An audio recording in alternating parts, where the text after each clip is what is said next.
Gəzlər, bu videoda sizə planelərlə düzgün şəkildə necə işləmək lazımdır, bunları göstərəcəm sizə. Buradan gördüyünüz referans geometriden plane create elədiyimiz zaman biz hansı nüanslara diqqət etməliyik və düzgün şəkildə planeləri necə create eləyəcəyik, bunlar haqqında sizə kritik məlumatlar verəcəm. Əvvəlcə bunu yadınızda saxlayın ki, biz referans plane create elədiyimiz zaman bizim düşünmemiz gereken 4 farklı plane create eləmə yöntəmi var. Bunu düşünməliyik. Birincisi nöqtə, ikincisi xət, üçüncüsü face'lər. Gördüğünüz yani bu face'lər, fərqi yoxdur, modelin face'ləri ola bilər. Dördüncüsü isə plane'lər. Bu plane'lərdə əsasən bizim buradaki front, top, right plane'lərimiz olur. Əvvəlcə bunları kateqoriyaya ayıraq. İki kateqoriyaya ayıracağım. Nöqtə, xət, face bir kategoriya, plane'lər ikinci bir kategoriya olarak düşünək. Məsələn, buradan gəlib referans geometriden plane'ime girdiğim zaman məndən 3 fərqli referans verə biləcəyimizi deyir. Bu üçünü də işlətməyə bilərik. Bir referansla da işimizi bitirə bilərik, ikincisini verə bilərik və ya üçüncüsünü. Bu şəkildə fərqli referanslar verərək düzgün şəkildə modelimizdə plane create edə bilərik. Əvvəlcə, məsələn, face ilə başlayaq. Bu face'e klik elədiyim zaman mənim üçün bu face'e uyğun olaraq ölçü vermə plane'i create edir və ya gəlib buna paralellik verə bilərəm. Bu şəkildə tam mərkəzi gəlir, düşür belə də. Və ya perpendikulyarlıq verə bilərəm bu face'e uyğun olaraq. Və ya constant verə bilərəm, yəni bu face'lə tamamilə üst-üstə düşəcək bir plane bizim üçün create edir. Hal-hazırda mən ilk referansımdayım.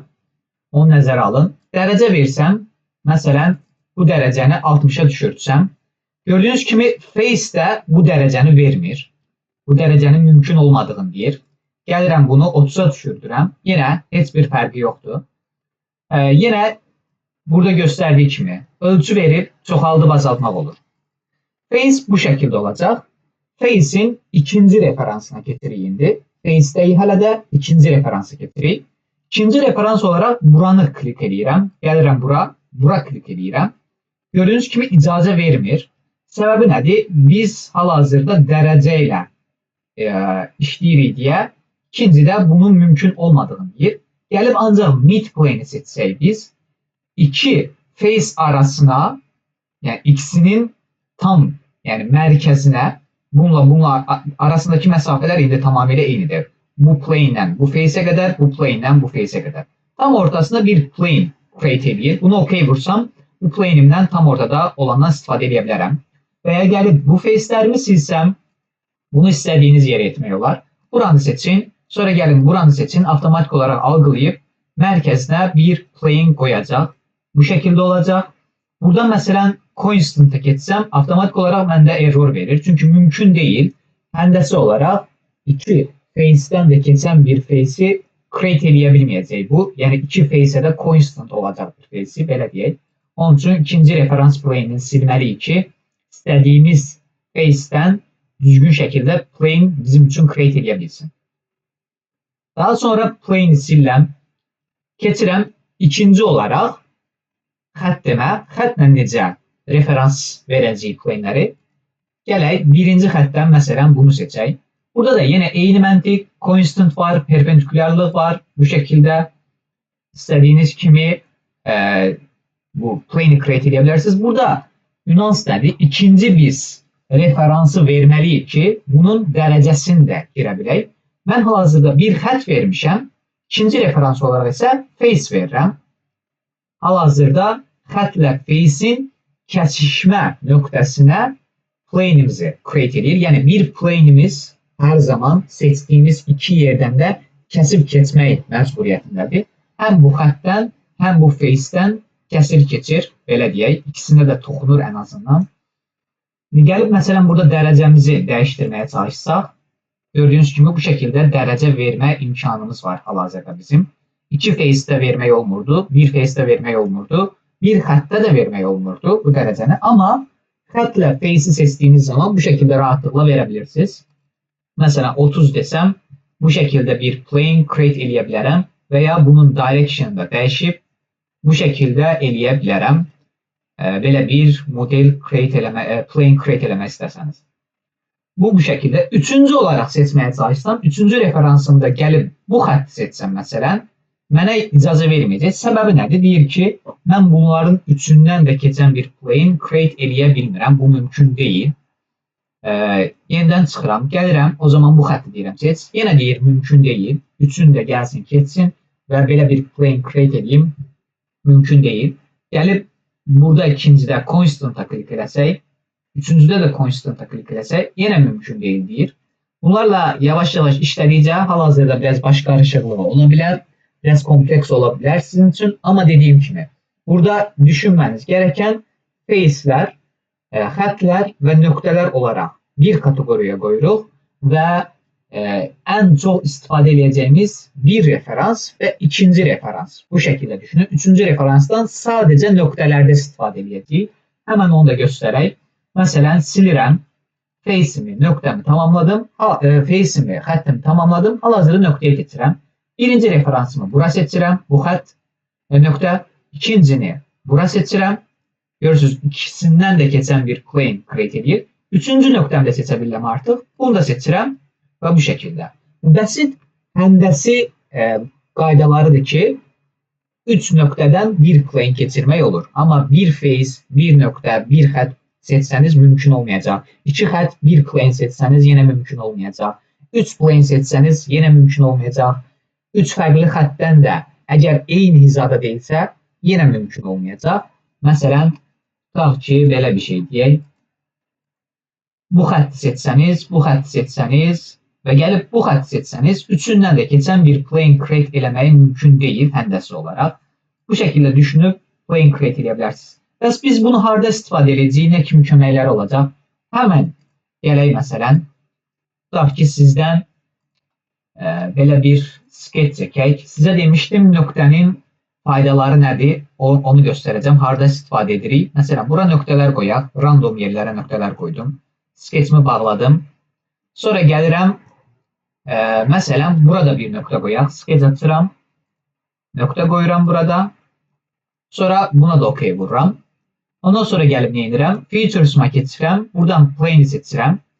Birinci nöqtə, ikinci nöqtə və üçüncü nöqtəni seçib bu şəkildə bir plane create eləyə bilərəm. Bu plane'i nə üçün istifadə eləyə bilərik? Həmən sketch açaq bu plane'də. Gələk, böyük bir rectangle çəkək burada. Bu şəkildə. Sonra Q ilə extrude cut eləyək. Bu tərəfə up to next eləyək və OK basaq. Və görək necə bir model çıxdı bizim qarşımıza. Hətta buranı da rəngləndirək. Fərqli bir rəng eləyək. Aydın olsun ki, necə bir model hazırlanıb. Burada gördüyünüz kimi biraz, yəni geometri baxımından biraz fərqli model bizim qarşımıza çıxır. Yəni biraz daha kompleks model. Bunun çəkimini etməyə çalışsanız kübü çəkəcəksiniz. Daha sonra dediyim kimi buranı kəsmək məcburiyyətindəsiniz. Amma elə kəsməlisiniz ki, burada düzgün şəkildə gəlsin. Burada düzgün şəkildə gəlsin. Yəni bunu sınasanız özünüz görəcəksiniz. Biraz daha çətindir bu modelin çəkimi. Bu kimi nüanslarda plane bura qoyub, yəni create edib, bu şəkildə çəkimlər edə bilib, sonra kəsə bilərsiniz. Çox rahatlıqla. Məsələn, gəlirəm, eyni tərzdə burada bir, məsələn, edək, sketch açaq, nöqtələr qoyaq. Bura bir nöqtə, bura bir nöqtə. OK basaq. Daha sonra fərqli yerlərə nöqtələrimizi qoyaq. Məsələn, bura qoyaq, bura qoyaq. Bu şəkildə nöqtələrimizi qoya bilərik. Daha sonra yenə dediyim kimi gəlib geometridən bu nöqtəni və bu nöqtəni seçib bu şəkildə bir plane create eləyə bilərsiniz və ya bu nöqtəni çıxıb buranı seçib bu şəkildə bir plane create eləyə bilərsiniz. Yenə eyni. Bu plane'ə bir sketch açıb böyük bir rectangle çəkib, fərqi yoxdur. Rectangle ola bilər. Yəni o plane bu öz modelimizdən daha böyük çəksək daha yaxşı olar. Sadəcə göstərmək üçün bunu deyirəm ki, yəni belə daha rahat şəkildə və tez bir şəkildə kompleks modellərin çəkimlərini edə bilərsiniz. Plane'lərin önəmləri də budur. Buradan da gələk məsələn qırmızı ilə göstərək. Bu Bu şekilde gördüğünüz gibi biraz daha farklı modeller olur.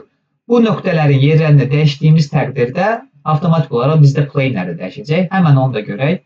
Məsələn, gələk burada bir sketchimiz var idi. Bu nöqtəni çəkək, qoyaq bura. Və OK bastığım zaman gördüğünüz gibi bu şekilde modelimiz de değişir ve modifiyler çok rahat olur bu şekilde. Size indi bu plane'leri bu şekilde hazırladığınız təqdirdə daha rahat yolla bunun kəsmini necə edə bilərsiniz? Yəni sketch açmadan burada çok rahat kompleks olmayan bir modeli görsənə bilər, amma karşınıza çok kompleks bir modeli çıxar və onun skeci sizi yora bilər. Burada neyin? Bu plane sonsuz plane olduğu için gəlin burada command hissəsində cut yazın. Cut with surface seçeneği var. Buradan gəlib görə də bilərsiniz. Məsələn, show'ya klik elədiyiniz zaman hal-hazırda mouse'u mən idarə etmirəm. Özü gedir. Mənə göstərəcək indi. Burada olduğunu göstərir. Gəlib buradan da seçə bilərsiniz və ya yenə gəlib bura OK vurup buradan da gəlib elə seçə bilərsiniz. Bunu seçdiyiniz zaman gəlin həmin o create elədiyiniz plane'i seçin və sadəcə OK'ye basın. Ve bu şekilde sizin için kesme edir ve artık sketchinizde de yani her zaman dəyişikliklər etmək məcburiyyətində də qalmırsınız. Və əlavə bir sketch də create eləmək məcburiyyətində olmursunuz. Plane'lərlə əlaqəli dərsimizdə bu şekilde olacaq. Plane'lər çox önəmlidir. Gələcək dərslərimizdə çox istifadə edəcəyik. Çünki kompleks modellərin çəkimlərini əsas olaraq plane'lərin create eləmə bacarığımızdan asılı olduğunu görəcəksiniz. Nə qədər düzgün şəkildə və yaxşı plane'lərlə işləyə bilirsinizsə, o qədər kompleks modelləri rahatlıqla düzəldə biləcəksiniz. Hələlik.